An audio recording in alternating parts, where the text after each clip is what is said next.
Hey, welcome or welcome back to the channel. I'm Don, and today's video is just going to be about me discussing a little bit about the treatment modalities I've been using lately. I don't know that this will be a full-blown vlog, but I thought I'd just mention just some of the treatment modalities before I enter work. So in this season, so it's around December 19th, so I have been working with a lot of older adults who have a lot of physical illnesses and elements that negatively impact their mental health and contributes to their mental health. So working with older adults and with this population at this time, I really find myself doing a plethora of things because it's not just about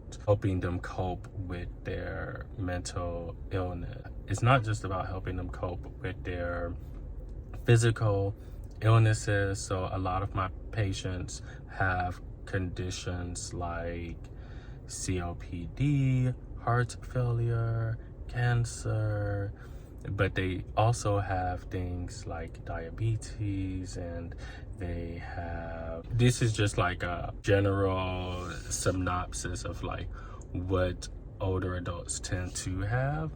And so, you know, I won't go into specific cases because we don't violate HIPAA, but it's been just an honor to help people, especially around this time. Like, as cliche as that sound, like if you're in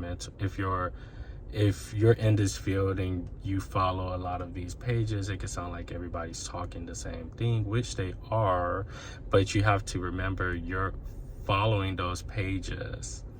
So that's why your timeline is filled with things to do during the holiday season. But in real life, people don't actually have those resources and have those thoughts and have those things. And so people aren't getting those messages. So it really is an important message. So I guess the other thing I would say in terms of going back to the conditions, yeah, there's also people who are visually impaired.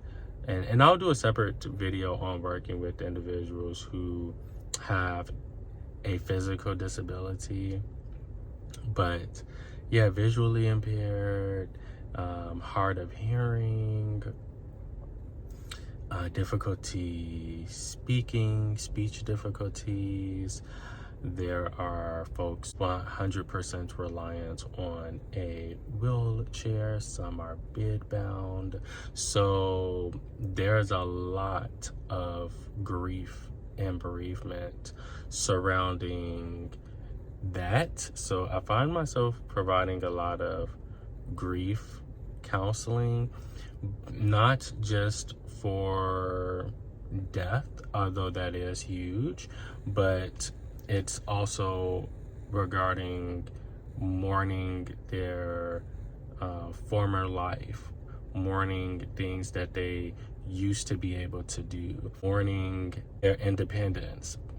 Some people will not be returning home, so mourning their housing transitioning from living with family or living independently to living in a long-term facility. So some common treatments modalities that I utilize, of course, includes grief therapy, but also cognitive behavior therapy. And we hear that a lot, but it's like, what does that really mean? And that could be another video too. There are actually certified cognitive behavior therapists. So instead of introducing themselves as a clinical social worker, with that certification, they would say, I'm a cognitive behavior therapist. I find myself utilizing that, helping patients identify cognitive distortions that they may have, helping them with cognitive restructuring. So restructuring how they think. There's some fat thought checking. That's one of my favorite ones. So it's basically challenging the thoughts that you have. So those are definitely some useful ones that I like. Expressive arts therapy is another one that I have really been utilizing.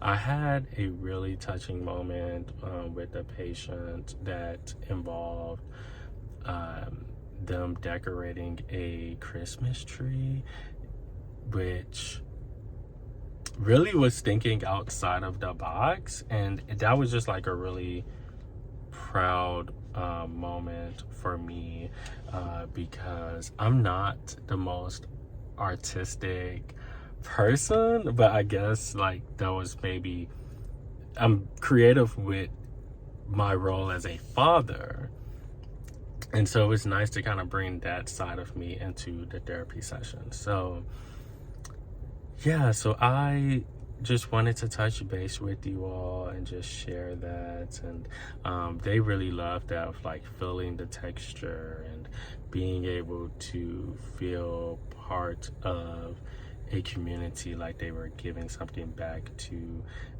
the community. And it was also cathartic for them to be able to do that, and it sparked a bunch of good memories for them. So that made me feel all the way up and made me feel useful and purposeful, which is something that I didn't know whether or not I'd ever feel in this field. And it's also something that I didn't know I needed to feel in this season of my life.